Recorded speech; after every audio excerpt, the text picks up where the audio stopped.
안녕하세요. 오늘은 유아기 출생 후 2세까지의 그 발달 시기를 유아기라고 합니다. 그 유아기의 신체 발달과 그리고 언어 발달, 그리고 시간이 되면 정서 발달에 대해서 이야기해 보겠습니다. 먼저 그 유아기의 신체 발달 이전에 그 임신 중에 어머니의 태내 환경에 대해서 먼저 언급하고자 합니다. 태교의 중요성에 대해서는 여러분도 잘 아시겠죠? 그 어머니가 정서적으로 스트레스를 받게 되면 그 자율신경계에 영향을 미쳐서 그 스트레스가 호르몬이 이제 분비가 되는데 특히 스트레스를 받게 되면 부신 호르몬의 분비를 촉진시키게 된다고 합니다. 그래서 결국 그 어머니의 그 부신 호르몬이 태아에게 영향을 주고 그 호르몬은 혈관을 통해서 어 그 어머니의 혈관을 수축을 시키게 되는데 그 어머니의 그 자궁에서 그 태아가 그 혈액의 흐름을 공급을 받는데 그 스트레스 호르몬은 혈관을 수축시키기 때문에 어 그 태아의 신체 기관으로 전달되는 혈액 량이 감소한다고 합니다. 그래서 산소 부족이나 영양 부족이 영향을 받을 수 있다고 합니다. 따라서 그 태내 그 태아의 건강을 위하여 어머니께서는 그 임신 중에는 스트레스 관리를 잘하는 것이 중요하다고 생각이 됩니다. 그리고 태내 속에 태아는 이미 많은 신체적인 발달이 이루어졌는데요. 예를 들어서 미각이라든가 후각, 촉각, 그리고 청각이 대부분이 발달이 되어 있다고 합니다. 그러므로 그 태내 속에서 큰 소리나 이런 청소기 소리라든가 그러한 소리들을 태아가 듣기 때문에 또 이 큰 소리는 그 태아의 그 심장 박동 등에 영향을 주기 때문에 그러한 환경을 잘 조절하는 것이 그 태아의 건강에 도움이 되리라고 생각이 됩니다. 그리고 그 신생아가 태어난 후 1~2개월 동안 신생아라고 우리는 부르는데요. 그 신생아의 반사 운동에 대해서 살펴보겠는데요. 반사 운동이란 그 인간의 생존을 위해서 우리 그 유전자 자율신경의 프로그램으로 되어진 프로그램화된 자동적인 우리의 의식과는 상관없이 무의식적인 반응을 나타내는 것을 반사작용이라고 합니다. 예를 들어서 태아가 태어나자마자 울며 숨을 쉬게 되는 호흡 반사, 그것도 반사 운동 중에 하나고요.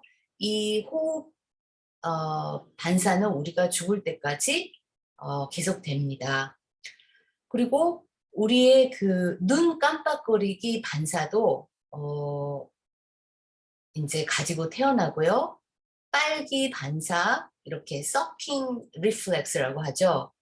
그리고 삼키기 반사, 입에 음식이 들어오면 우리가 자동적으로 삼키게 되는데 그것을 삼키기 반사라고 하고요. 근원 반사, 이런 것들이 있는데요. 근원이라는 거는 루팅 리플렉스, 그렇게 해서 그 신생아의 그 턱에 이렇게 우리가 손가락을 대면은 그 근원을 향해서 어, 태아가 얼굴과 입을 돌려서 그것을 서킹 반사, 빨기 반사로 반응을 합니다. 그리고 빨기 반사는 입에 닿는 것은 무엇이든지 서킹을 하려고 하는데, 이러한 반사들은 유아의 생존을 위해서 타고난 반사 행동이라고 볼 수 있겠습니다. 그리고 이러한 생존과 관련한 반사를 포함하여 다른 반사 행동들도 있습니다. 예를 들어서 모로 반사, 바빈스키 반사, 이러한 반사 이름들은 이 반사 행동을 발견한 의사의 이름을 붙여서 모로라는 의사가 모로 이것을 발견했기 때문에 모로 반사, 또 바빈스키라는 사람이 어떠한 반사를 발견했을 때 바빈스키 반사, 그렇게 이제 부르는데요. 그 수영 반사도 있고 파악 반사도 있고 걸음마 반사 등이 있는데요. 예를 들어서 바빈스키 반사는 발가락을 이렇게 간지르게 되면은 발바닥을 이렇게 활처럼 부채처럼 펴는 그런 반응이 바빈스키 반사라고 합니다. 그리고 신생아를 물 속에 넣으면 물에 뜨기 위해서 팔다리를 움직이는데 이것이 수영 반사라고 합니다. 태아는 이미 태내의 양수 환경에 익숙해져 있기 때문에 수영 반사를 하는 것 같습니다. 그리고 파악 반사라는 것은 신생아의 손바닥에 물건을 쥐어주면 꽉 쥐는 반응을 보입니다. 이것이 파악 반사라고 합니다. 이러한 파악 반사는 신생아가 자신의 환경에 대해 인식하고 지각하는데 깊은 영향을 미칩니다. 그래서 파악 반사를 통해서 엄마의 손을 파악하고 촉감하고 그리고 느끼게 됩니다. 몇 가지 이러한 반사 행동은 수개월 있다가 이제 자발적인 그러한 행동으로 바뀌게 됩니다. 그래서 이러한 바빈스키 반사라든가 모로 반사라든가 이제 이런 것들은 이제 쇠퇴가 되게 된다고 합니다. 신생아의 시각에 대해서 알아보겠습니다. 신생아의 시각은 충분히 성숙하지 않은 상태라고 합니다. 시신경도 덜 발달되어 있고 초점을 고정시키지 못하고 볼 수 있는 가시거리도 극히 제한적이라고 합니다. 출생 후에는 근시 현상이 있지만 1살 정도 되게 되면 시력이 1 이상이 되게 되므로 많이 볼 수 있게 된다고 합니다.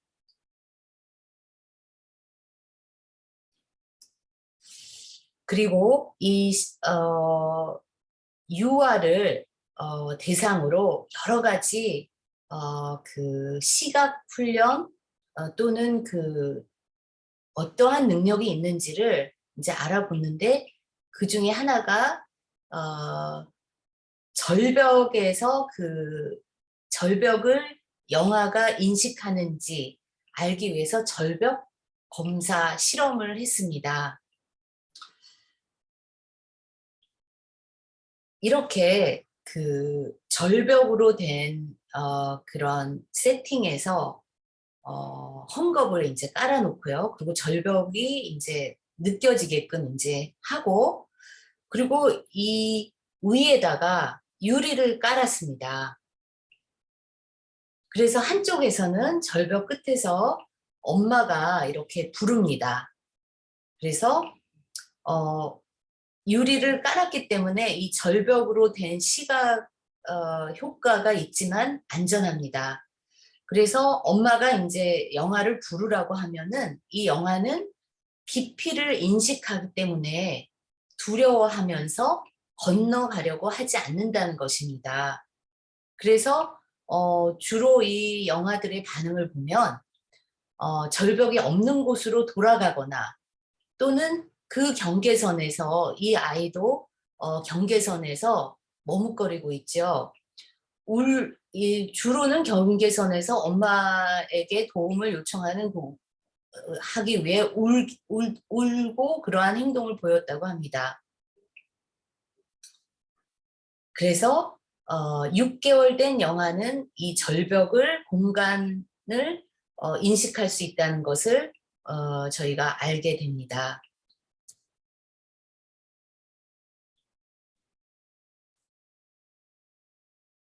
그리고 청각에 대해서 알아보겠습니다. 청각은 이미 태내 25주경에 골격이 완성이 된다고 합니다. 그리고 청각 감각 세포는 32주에 완성이 됩니다. 그래서 신생아의 경우 실험을 해보면 어머니와 낯선 사람이 양쪽에 있을 때 어머니 쪽으로 고개를 돌리고 그 어머니 쪽으로 이렇게 주의를 집중하는 것을 실험을 통해서 알 수 있었기 때문에 어머니의 말소리를 구분할 수 있습니다. 그래서 3주 정도의 아이는 어머니와 낯선 사람의 목소리를 구분할 수 있는 것으로 알려져 있습니다. 그리고 후각을 보면은 후각은 출생 초기부터 상당히 발달되어 있다고 합니다. 생후 며칠 이내에도 어머니와 다른 사람의 젖 냄새를 구분할 수 있는데 특히 어머니의 젖이 묻어있는 헝겊 쪽으로 고개를 돌리는 것으로 나타났습니다. 그리고 신생아는 단맛, 신맛, 쓴맛, 짠맛을 구별하는 것으로 알려져 있습니다.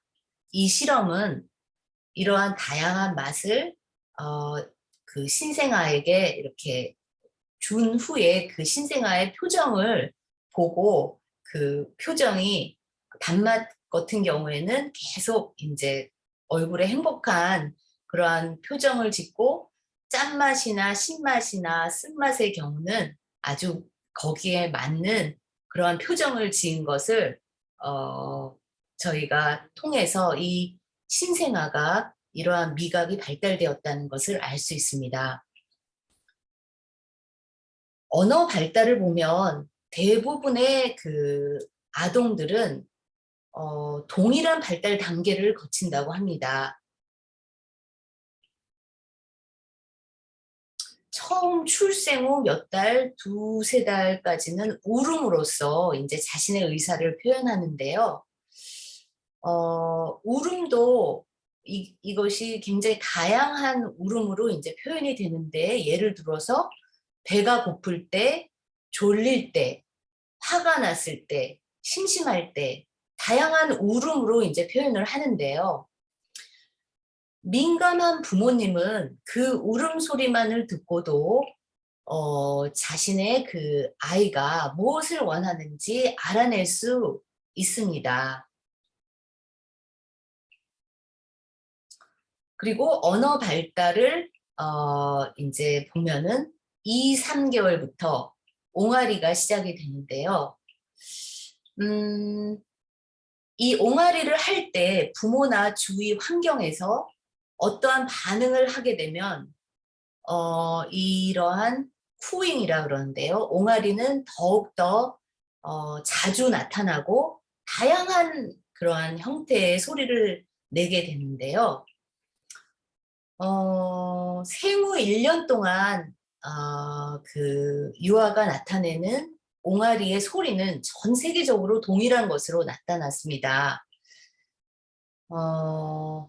옹알이가 이렇게 여러 가지 이제 소리를 내면서 모든 소리를 낼 수 있지만 그 이제 특정 그 나라나 그 모국어의 그 이제 그 아이들은 자신이 이제 듣는 어머니가 내는 그 언어, 그 옹알이, 음소와 유사한 것만 이렇게 이제 채택을 하면서 내게 됩니다. 그리고 어떠한 옹알이를 했을 때 부모가 잘했다고 강화를 하거나 칭찬을 하게 될 때, 자기 그 영아는 모국어의 유사한 음만 습득하게 되면서 이렇게 음소가 이제 축소되면서 자신의 모국어 언어를 배우게 된다고 합니다.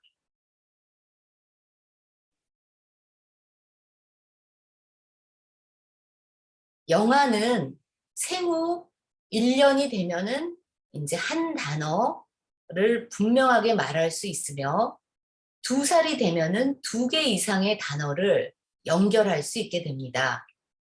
그리고 생후 1살부터 단어의 습득은 폭발적으로 이루어집니다. 이 언어 발달은 그 어머니가 여러 상황에서 설명이나 묘사나 그런 상호작용을 통해서 촉진됩니다. 그래서 이러한 여러 가지 상호작용을 하는 것이 아주 중요합니다.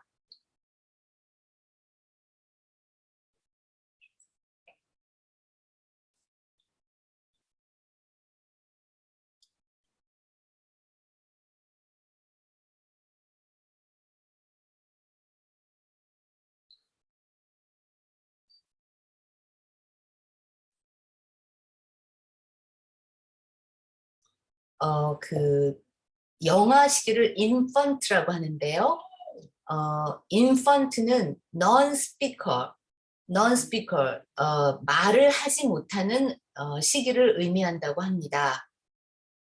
생후 2년까지 발달은 매우 빠른 속도로 이루어지고, 그리고 이 시기에는 신체적, 인지적, 심리적 발달의 기초를 형성한다고 합니다.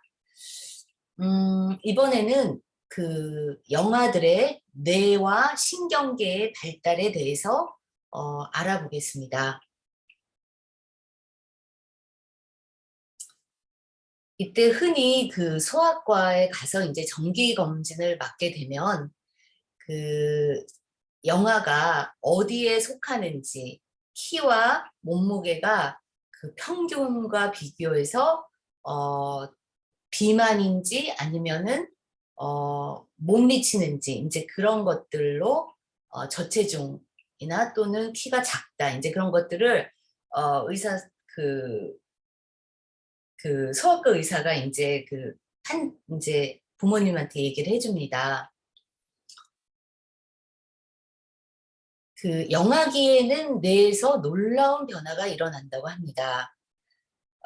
뇌 성장의 급성기, 즉 brain growth spurt, 이게 폭발적으로 그 뇌의 세포가 성장한다고 하는 시기인데요. 일단 뉴런이라는 것을 살펴보겠는데 이 뉴런이라는 것은 신경계의 가장 기본 단위입니다. 근데 이 신경의 가장 가장 작은 단위인데 이 뉴런은 정보를 전달하고 그리고 교환을 합니다. 중요한 역할을 하죠. 그리고 이 뉴런은 대략 1000억 개 정도 유아기 때 있다고 합니다. 대부분의 그 뉴런은 임신 기간인 5주에서 26주 사이에 만들어지는데 이 뉴런의 구조를 한번 살펴보겠습니다. 여기 보이는 초록색으로 된 것이 그 뉴런의 핵인데요. 여기 오렌지 컬러가 그 신경세포체라고 합니다. 그리고 여기서 끝으로 이제 이 방향으로 정보가 전달이 되는데요. 세포체와 그리고 수상돌기, 그리고 수상돌기 정보를 받는 역할을 한다고 합니다. 그리고 축색돌기 맨 끝에 정보를 이렇게 전달해서 다른 뉴런으로 이제 이 인포메이션이 전달이 됩니다.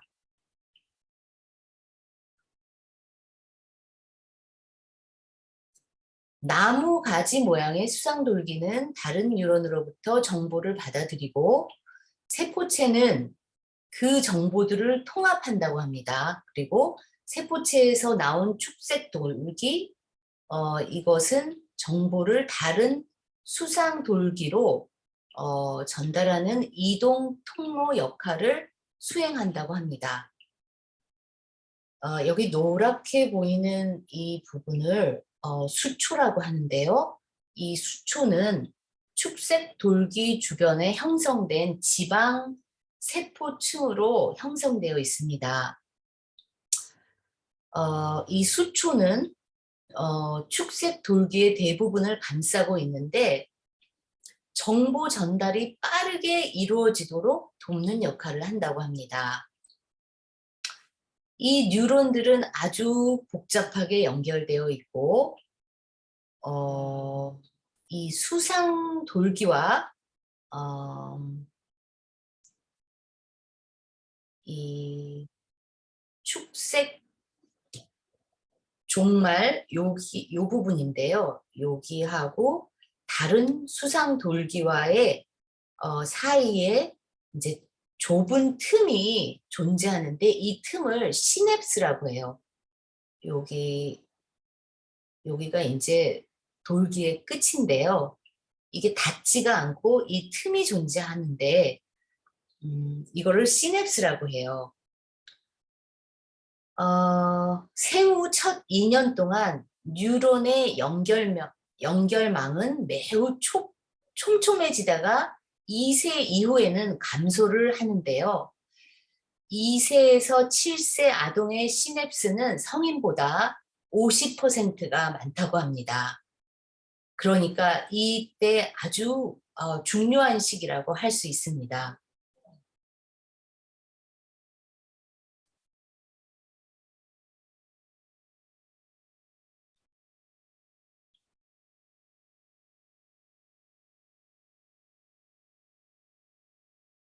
뇌의 구조를 살펴보겠는데요. 뇌를 이렇게 위에서 이렇게 우리가 이렇게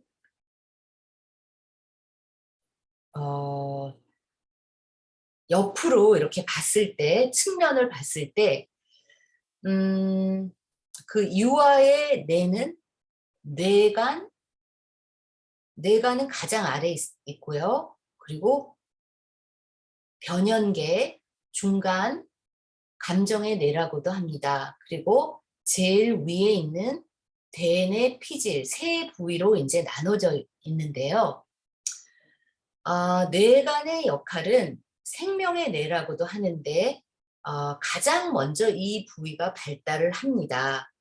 그래서 수정돼서부터 15개월까지 활발하게 발달하는데 숨쉬기라든가 동공반사 등 생존에 필요한 그러한 기능을 담당한다고 합니다.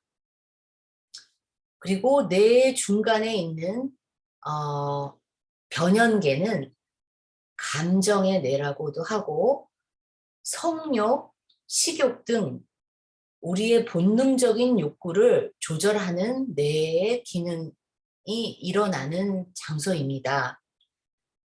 변연계는 15개월부터 4세까지 가장 활발하게 발달한다고 합니다. 그리고 대뇌 피질은 뇌의 80%를 구성하는데요. 가장 많은 뉴런이 있으며 시냅스가 연결되어 있고 우리의 그 사고, 언어, 학습, 지각 등 인간의 그 지적인 기능을 담당하는 뇌입니다. 이 대뇌 피질은 좌우로 나누어져 있고 이 양 방구는 서로 정보를 교환합니다.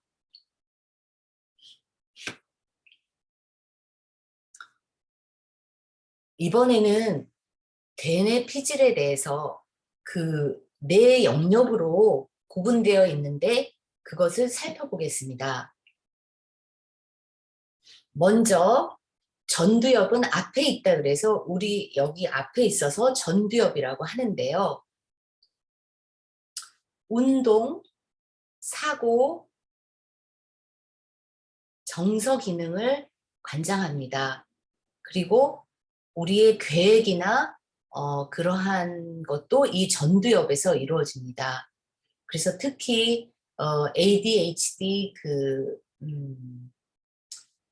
ADHD 그 아동들은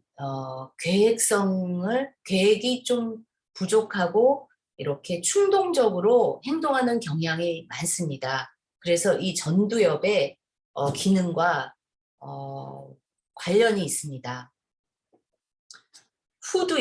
후두엽은 여기 뒤에 있는데 시각의 정보를 처리합니다. 그리고 축두엽, 옆에 있는 축두엽은 감정 조절을 하고 그리고 청각을 담당하는 부분입니다. 그리고 두정엽, 여기 위에 있는 이 대뇌피질 두정엽의 역할은 신체 감각에 대한 정보 처리를 관장합니다.